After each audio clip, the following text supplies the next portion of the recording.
welcome to the second program for the Big Shoulders International Student Film Festival. I will be your student moderator for this program. My name is Van Wilson. I am a grad student at DePaul University, and as well as a student filmmaker and student producer for the film festival. Tiana, why don't you go ahead and introduce yourself as well? Hello, my name is Tiana. I am a grad student at DePaul University, and I'm studying animation, getting my MFA, and I am volunteering and co-moderating with Van today. Awesome, thank you, Tiana. Just a couple of quick things just before we introduce our guests here.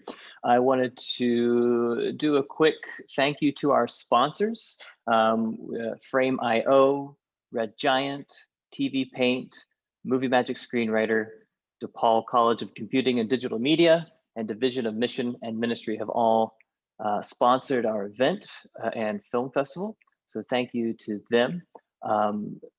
Several of those have donated to our digital swag bag for our filmmakers.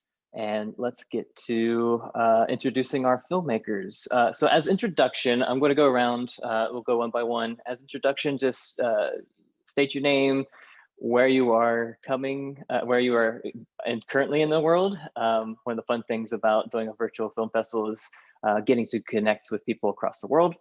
So let us know where you are from the world, and then give us a little synopsis of your film so that our audience can put a filmmaker to the film. So let's start with you, Niels. Yeah, hi, can you hear me? Yes. Okay, hi everyone, my name is Niels. I'm a 28-year-old filmmaker. I'm coming here from Belgium. I'm currently in Belgium at the moment, in Brussels. And the movie that was selected for the film festival was my graduation film I made last year. It's called Elong, and it's a short documentary about the life of Angela. She's a 6-year-old girl who was born in Belgium, but she has Senegalese roots. And it's the story of how she grows up together with her brother and sister in an environment, in a region in Belgium that is known for its polarizing politics. It's quite tense. And I told the story through the relationship between mother and daughter to give it like a certain empowering storyline. Awesome, thank you, Niels. Alex, why don't you go ahead next? Hi, everybody. I'm Alex from Mexico City. And the film I made is called We're Still Here. I made it in my second year as a filmmaker. And I'm studying at ENAC, it's called, a school of, in Spanish, es Escuela Nacional de Artes Cinematográficas at UNAM. And my short film is about a real event, a dramatized real event that happened in Mexico in 1968. And it's about a student that in a student movement where the government started to make like a coup d'etat with the military entering the college. And the story is about these students that are trying to get away from the military, that are accessing the college, and they get into a bathroom and she gets trapped there because of fear of getting caught, and she lives there like a long time in days, and she has a lot of introspection and living inside a bathroom. Yeah, thank you, Alex. And Richan, if you would like to go next. Hi, my name is Richan. I'm from China, and I was studying Pratt Institute at Brooklyn, and that's where I made my film Babble. That was telling a girl who got her head detached from her body and then get like the other hats popped out from her social medias. And I'm a freelance 2D animator now. Awesome, thank you, Richan. That's great that you have the clipped from the film behind you. That'll be helpful for our audience members. And then Seb, please introduce yourself. Hi, yeah, I'm Seb. Right now I'm in Cambridge in the UK, but I made my animation Heirloom as like the final project of my visual arts minor. I was at a university in the States. And yeah, I guess it's just kind of about tracking a piece of fabric back through its history and sort of exploring its changing significance in these kind of immersive historical environments. So yeah, that's yeah. Awesome. Well, it's great to have you all here. All your films are wonderful and explore some really cool themes, really a lot of cool current themes as well. So my first question is kind of a general question. This past year has seen a lot of changes in, well, overall, but in filmmaking, we've had a lot of obstacles to get over. So during the pandemic, if your film was filmed during the pandemic, what were some ways that you adapted? For instance, Richan, I'm sure you may have felt like your character from your film a lot during the production process. Yes, so this thing was decided before all the pandemic had begun, and then the pandemic began while I'm in the production, and I feel exactly the same with my character because she was in this like bedroom, everything happened in the room, and she's like basically having her life within the room with her social medias. That's like what I felt when the pandemic began. I just like starting to use like all kinds of softwares to support my life, and everything goes online. So it just bizarre. And I hold myself with like the making of art and also like focusing myself on making this animation to help me to focus and not like get distracted or like get mental breakdown from all the news and also like the blast of information. Yeah, I'm sure. It definitely was difficult. I know I've made films during this time, and just keeping everyone in communication together is difficult. Seb, how about you? Did you film this during the pandemic? Yeah, no, it was really difficult. I had sort of set everything up. So I mean, my film used sets that I built, and I had built all these sets in the States and was kind of had a studio space that I was gonna shoot in, and then we all got kicked out and had to go home, and so I had to sort of break everything down and ship it all back to my house, and then sort of shoot everything like in my house and do the animation stuff as well. So it was, yeah, it definitely posed a bit of a challenge and kind of stopped me from potentially doing everything that I wanted to do with the film, but had to adapt. I can't imagine. I can't imagine having to ship everything. Just the worry that you'd have to ship everything. Oh my. Alex, how about you? Yeah, I had the luck of making this film prior to the pandemic, but it's fun because now I see it and I see it like another Alex. Like I have changed so much in this year that I see like kind of a past that it was long ago. Something that happened to me is that I started to make a new short, and I had 11 days, and I only could film 2 because that's the point where the pandemic started in Mexico. So I have 2 recorded days of 11 of the same short, but now I have to film it 1 year, 2 years later, and I have to make a new film with a 2 days, 2 year past film, and it's fun. It's gonna change. It's gonna make a lot of things, but yeah, it's fun. Yeah, I'm sure it'll pose some difficulties, but ultimately you'll find something new in it, I'm sure. Niels, I know that yours was filmed during the pandemic because there are people wearing masks as they go around. Yeah, mine was filmed. I started last year in January, and we were in March, everything went in lockdown. And then the problem for me was I couldn't visit Angela's house because I was there very regularly.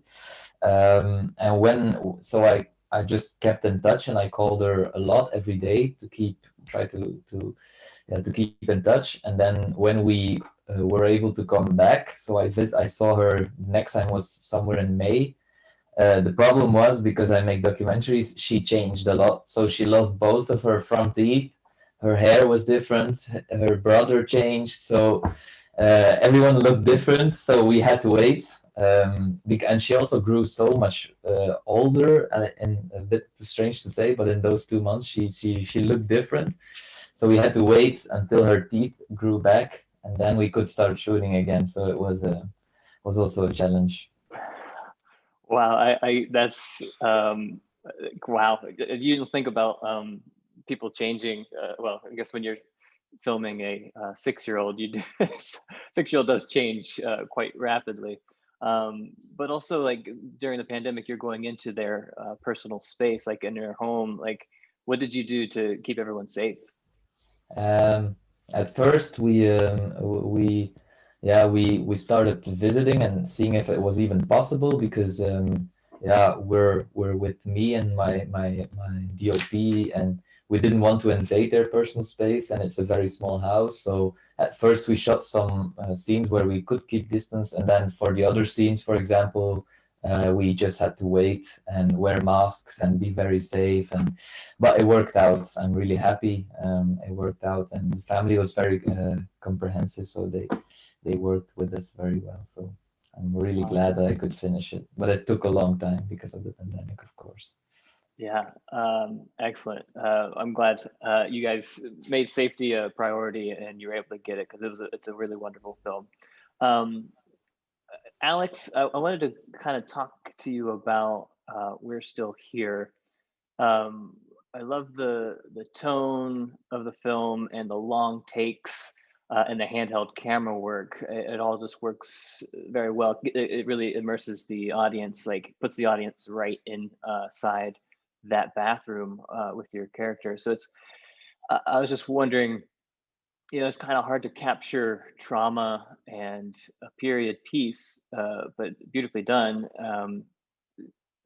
Why choose to tell this story now in this way? Yeah, it's really sad, really, because in my country, in Mexico, we have a really big problem in kidnapping, in people disappearing, and when we made this project, I had to reflect, to think with all the crew, why are we doing this now? Why are we telling a story that happened in 1968 right now? And sadly it merged that in the same time we were going to film, 3 students of film in Mexico were scouting in the outsides of Jalisco, and they disappeared. They were killed. Nobody knew what happened, and it was a really punch for us as students to say we are not really free to just go out and scout to make our next movie, because we can disappear, and that really took a shock in me. And I was like, okay, so maybe there are things that have changed here in Mexico since '68, but there are things that haven't, and there are things that we still have to say, because they're happening now and they're not changing. And I, as a film student, have a voice, and I think film has this power to to show in a mediatic big way. And I was like, okay, I want to say it because I'm studying in the same school in which in 1968 happened, where the military came with tanks into the school. So it's a history. It's like a student. I'm like, okay, like that time ago, that could have happened to me. No, I sometime could have come to my school and say, get out of here, we're taking the school. And it's a really shock for me, like, okay, maybe not, tanks are not coming now to my school, but people are still disappearing, students are still disappearing. There's a lot of feminicides in Mexico, and it's really hurtful. And I it's so big that sometimes you have to find a way to take all that feeling. And I found cinema, film to that, because it's impossible to understand all that is happening here. Yeah, so you were essentially filming in the same space as the characters that actually lived in. Yeah, exactly. Yeah. That is a powerful thing to comprehend as you're filming, as you're telling the story, and being respectful of those stories. And I thank you for telling this story.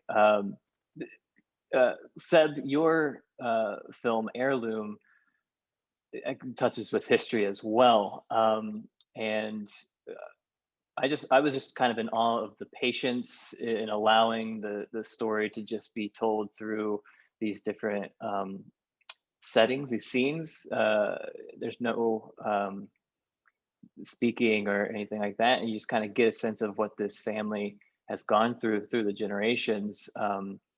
And what really interested me was, you said you had these sets and they're to scale, I'm sure they're miniatures. So I'm kind of wondering what interested you in miniatures in the first place, and then why did you choose to tell the story in miniature form? I don't really know what first drew me to miniatures, but I've definitely always been kind of fascinated by miniatures. Like I always used to get those like plastic hobby craft things, where you gluing stuff together and doing little, I guess the kind of detail of it I really liked, and how you can kind of authentically reproduce something like for everyone, kind of, these things that can be so different to you. And so, yeah, I just, that kind of style of having sort of constructed sets and then superimposing animation on top of it is something that I started doing like super crudely at sort of midway through my undergraduate degree, and I just kind of like the kind of flexibility it affords you in terms of messing with the sets, but I also just kind of like it aesthetically. I like the contrast between the slightly sketchy characters and the kind of rigidity and permanence of the background.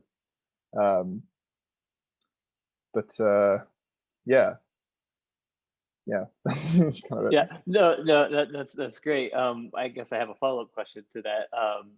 Is you have a history in live action filmmaking, so let me ask it this way: what would we have missed in this story if you had decided to do it in live action? Well, I think I really wanted to create super evocative spaces, and I think it's just way easier to do that if you're working on a tiny scale, and you can kind of just build stuff or buy dollhouse accessories, and you can really perfect exactly the way you want to display the space. If I were doing it live action, obviously that would present a lot more challenges, and yeah, that's kind of why I like animation as well. You can just do it yourself, and it's your own little thing, and there aren't that many moving parts to sort of deal with. But yeah, there's no location scouting, is there? Yeah, exactly. That's amazing. Richan, let's go to another animation with yours. This story is both um, cute and beautiful, but also honestly, I found it to be kind of scary in a way. So can you tell us what inspired you to make this story? Sure. This is kind of like a based on my personal experience of like creating too many like accounts on social media and then get lost into where I want to portray myself as like the person I want to be on like each account. And then I got confused with like who I really am and with all the information that on the social media. So this animation is a literal show, a literal like presentation of like losing my mind and not like being mindful of like who I am. So the girl Nora in the film, she just like lost her head and then got like confused with like the other heads. Yeah, I'm sure that we all have felt like that one time or another with all of our social media and online presence. I know I have, and maybe that's why I thought it was kind of scary at the same time. Your color palette is also very interesting. Uh, what brought you to these colors to tell this story? Um, I want to tell a story that is like bright at the like just as you said, it's kind of scary in and weird in the like the behind story, but the front is like colorful and like bright and really joyful to watch. So I really like the dynamic between like the front and the behind story. So that's why I choose a lot of bright colors and like to make sure they are enjoyable to watch. Yeah, absolutely. I think now that you say that, I think that's why there's such a dynamic to the story because of the bright colors juxtaposed with the darker kind of psychological subject matter. That's awesome. Um, Speaking of joy, Niels, your film Along Inabe, um, what a great family, and I love this family. And this little girl is very joyful in what she is just interacting with her family. I love the message, especially during a depressing year, a message of hope and joy. So the question I have, especially for as a student filmmaker wanting to do documentaries, how did you uh, come to know this family, and how did you kind of get permission to film them? How I got to know them. Well, the thing is, I already had the idea to make a movie about that region, that situation, but I wanted to tell it through like a positive um, message. So I just took the bus a lot from Brussels to the outskirts of Brussels. I did that for a long time, and then one night I saw the mom sitting on the bus in front of me with Angela and the brother, and they were both like playing, and they seemed like very fun kids. So I thought, okay, and I'll just approach him. So I got off the bus, and as a documentary, it's always like you have to find people in the street and tell them you're a student filmmaker and try to pitch your idea in 2 minutes. So it's always a very strange reaction. They were a bit confused, but I went to their house, I walked with them to their house, and then we sat down, and then I got to explain myself a bit better. And then I noticed that and within talking with the kids and the mom, that there was a very sensitive side to that family, and it was very warm, but it was not a very easy context to grow up in.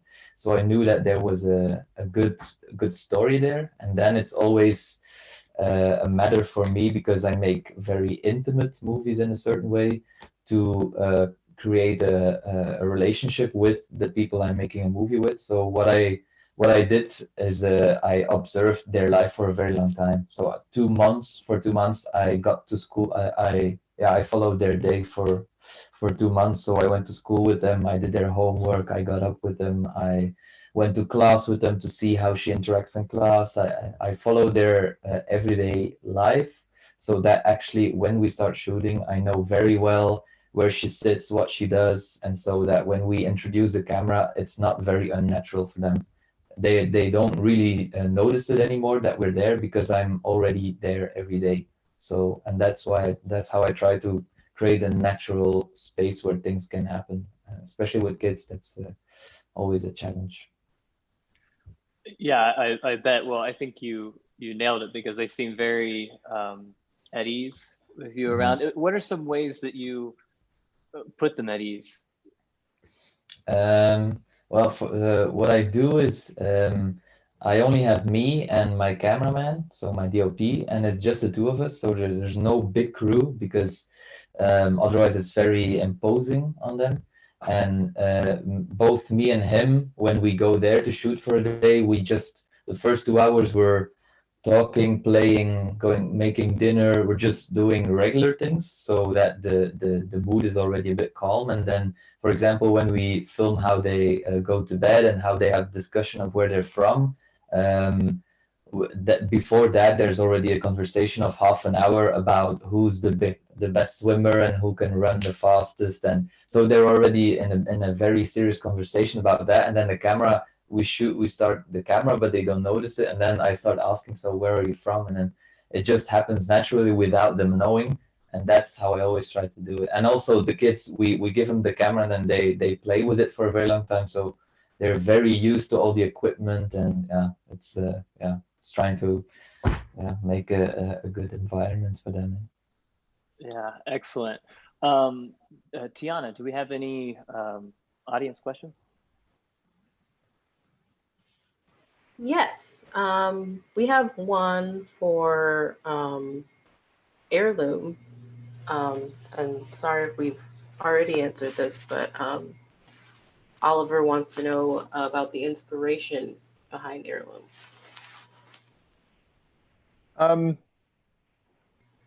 I guess, I guess mostly I was just inspired by my own kind of fascination with America and American history. For whatever reason, I'm just sort of very, very interested in America and American spaces. And so I wanted to sort of find a way to explore those spaces, like with a view towards history. And I thought that sort of tracking the history of a specific object through time could allow you to then kind of see these environments and sort of tell some, implicit stories without actually focusing in too much on any one thing. It's more just sort of placing you in these environments and then allowing them to speak for themselves. That was kind of my idea.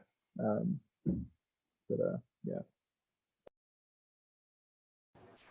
That's a very interesting way to kind of explore history, especially the history that you're not exactly like super engulfed in. But yeah, that's a good and effective way to go about it.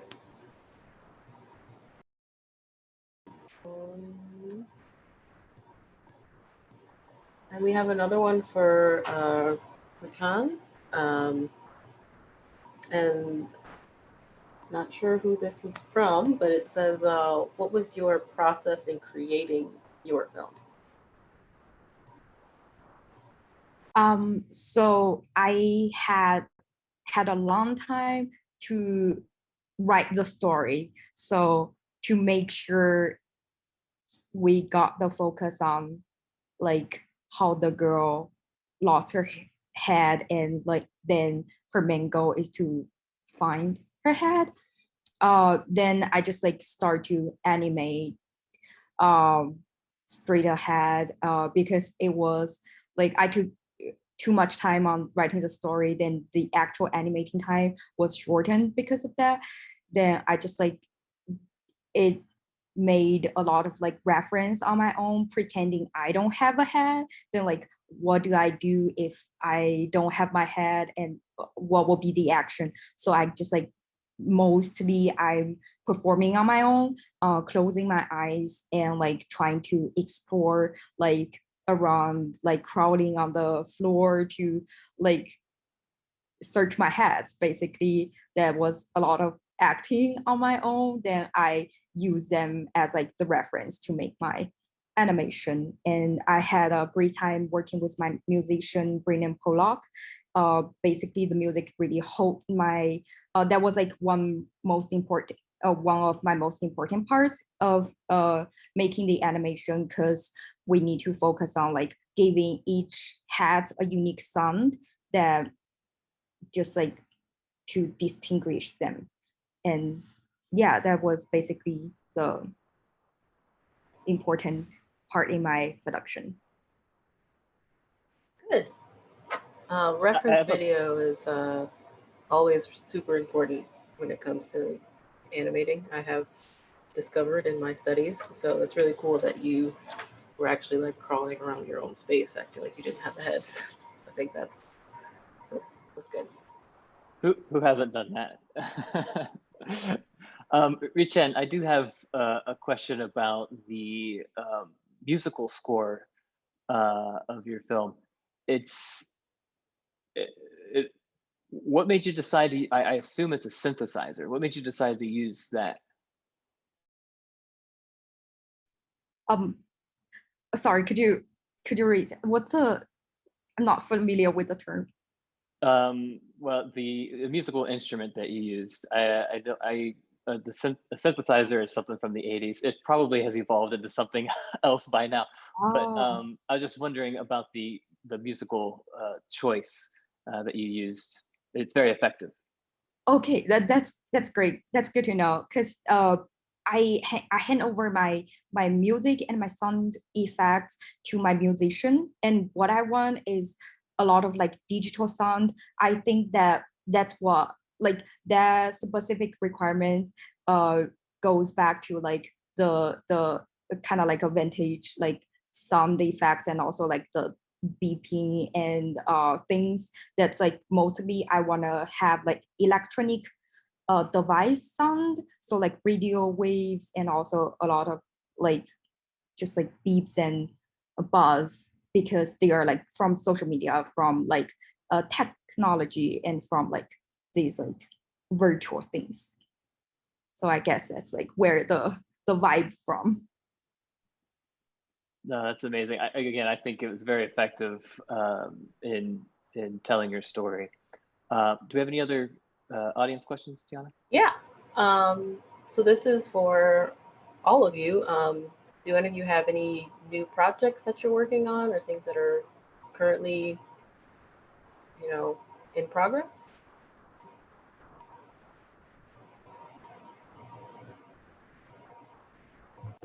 I guess I can answer. I I have two projects where I'm currently working on, because with my graduation film I won. It's something in Belgium. The Belgian Film Fund grants one prize to a person in documentary and one to fiction, a student that is graduating. And I won the prize for documentary, which means you get like a small budget for your first film outside of school. So I'm developing that, and then I'm also developing another documentary for television.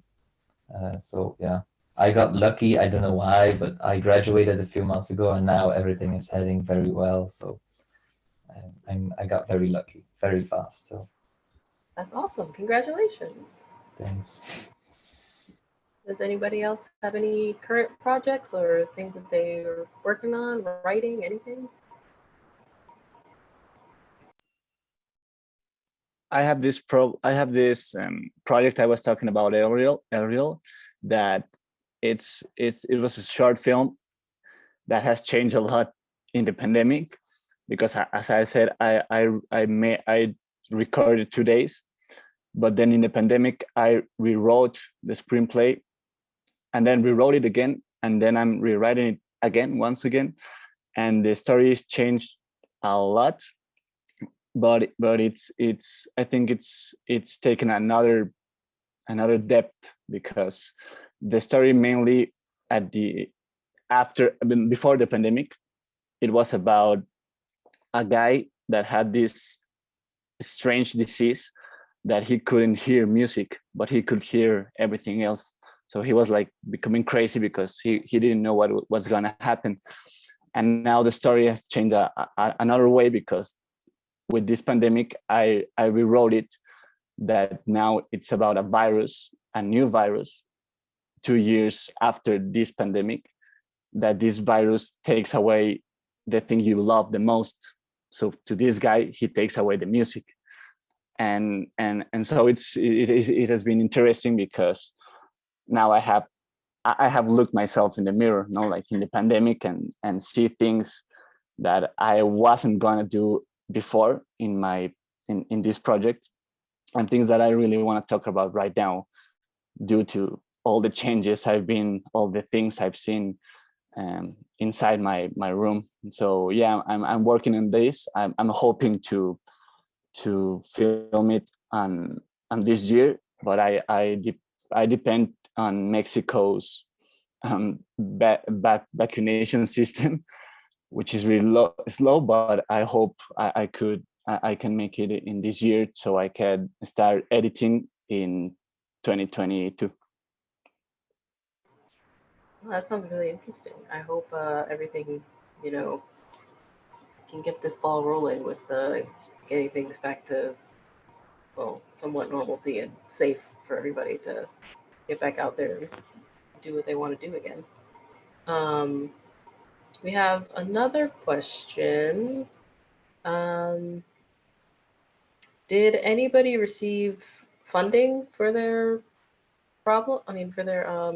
films, or was all of this done just, on your own, or was there any budget involved at all?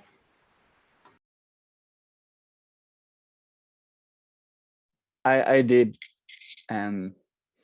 It's really strange, this project, because mainly my school lets you be free in your projects, and you have to fund your own projects. But in this specific project, the school wants you to, it's like an exam for you to understand how the industry works.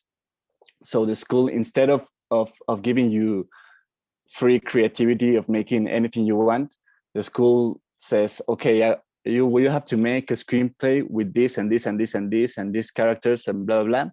You have to record it in a day in a set, and you have to make it. In my case, it was, you have to make it one shot. And they gave us, they don't give us the money exactly, but they gave us, like, for example, to create the set, and the workers for creating the set, the school paid for that. And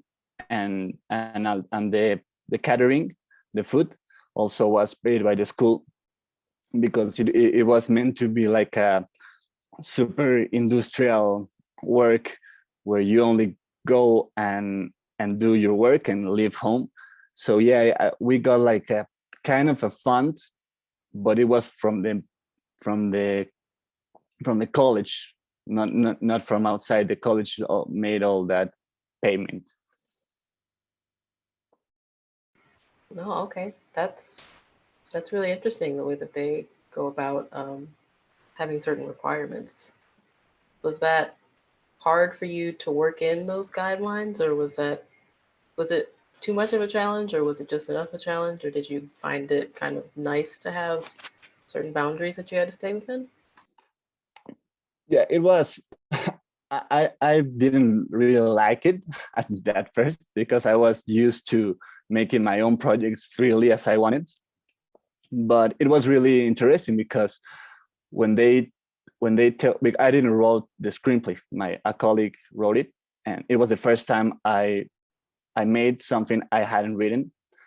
So it was really interesting, because they told me, you have to make a story about this girl that gets trapped days in a toilet, but you have to make it in one shot.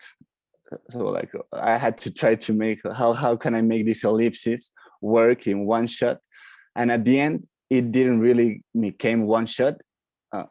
At first the project was one shot. It was 14 minutes, one shot, but then at the time of the days passing, it didn't really work. It looked awful because we made this like light, theatrical light move like it was like the sun and the moon, but it looked awful. So there, I decided to cut there and to make like fade ins and fade outs, so it can show like the time passing. So it didn't really at the end became a one shot film. It's actually a two shot film, but it was interesting to making that person have that obstacle to say, how can I make a time ellipsis in one shot? And I tried it, didn't work, but thanks to the editing, it worked. Props to the editors who do all the editing for films, because it's a difficult job. I would like to ask Seb, was there any particular part of your film that was difficult to shoot, or that you had difficulty kind of framing up or figuring out? I mean, definitely the sort of penultimate set, which was kind of like this one set in the Civil War, that was did pose a few challenges. I mean, I was trying to like create these like dust and particulate effects, and doing that in stop motion turned out to be really, really, really hard. So in the end, I just kind of did it all in post. But generally, like I made the sets as like modular, so you could take out walls and stuff and position the camera sort of around the set. So in terms of shooting, it wasn't super hard. But you know, I guess working at that scale with like pretty flimsy objects definitely sort of poses some challenges. And you know, making sure you don't, if you're doing any kind of stop motion-y stuff, trying to make sure light levels aren't changing, and you know, there's no flicker or things aren't being very slightly moved around. Yeah, that was definitely tricky. But aside from that, it was pretty painless actually shooting the sets. Very cool. And we have a question for Niels. This question is, I'd love to hear about the voiceover in Elong. Where did it come from? Did someone write a script? If so, how did you arrive at the final draft? The voiceover was actually added after the movie was already done, because the thing was, I wanted to use it, but I didn't really find a good way to get the idea straight. And then the thing is, I got the idea actually together with the mother, because she made the voiceover entirely. But I got the idea from her because, as you see in the movie, every night they all sit together on the bed and they pray, and the mom always prays for them. And I always liked how that was a very honest moment every day, and the mom really puts very vulnerable things into words, and she hopes and prays for the kids while the kids are sometimes just playing on the bed. And I like that idea, so I asked the mother actually to write a sort of text to her daughter, or a sort of prayer, as she does, and she wrote it in her native dialect, which is a Senegalese dialect. And then I recorded it in a recording studio with her and put it on the edit, and yeah, it started working. Then I changed it to whispering, which was a bit softer, and then we worked together a bit back and forth on the text, because there was translation from Senegalese to English to Dutch, and finally, after a month or two, we got something that actually worked very well. And then yeah, I built a sort of recording studio in their bedroom with pillows and blankets, and sat her down and then put the mic there. But yeah, I was really glad that the mom came up with the idea to do it in her dialect. So that's how it came about. That's amazing that, you know, she came up with that. And I love that you asked her to kind of partake in the filmmaking process and kind of add a stamp of her own with, you know, saying a prayer for her children. That's great. All right. I don't believe there's any other audience questions. Is that right, Tiana? Maybe one more if there is one. Let me just take this opportunity to plug the Black Diaspora Film Festival. That is happening February 25th through March 11th. In the chat, there's going to be a link there. You can see how to get tickets for that there. Is there one more question, Tiana? I can ask one more if we have. Well, and the last one. Okay. So anyone who wants to answer this question, how did you stay on top of deadlines and keep yourself motivated, especially during this time? Richan, I think you may have a good story on this one. Actually, because of the pandemic, it actually gave me a lot of time to stay at home and animate. So that's like it. I not like to thank for it, but it really like got me to focus on like what I'm doing, what I'm animating, and saved me a lot of time from traveling from school and home. And for I guess for 2D animators, fortunately in this part, it doesn't change our routine for a lot. So yeah, and I had friends and family helping me, and my partner was like helping me on my coloring and things. So a lot of help from friends to help me to stay focused on the deadline. Awesome. I'm sure it was a blessing to have a project to focus on during the pandemic, and also awesome to have all that extra time to do some animation.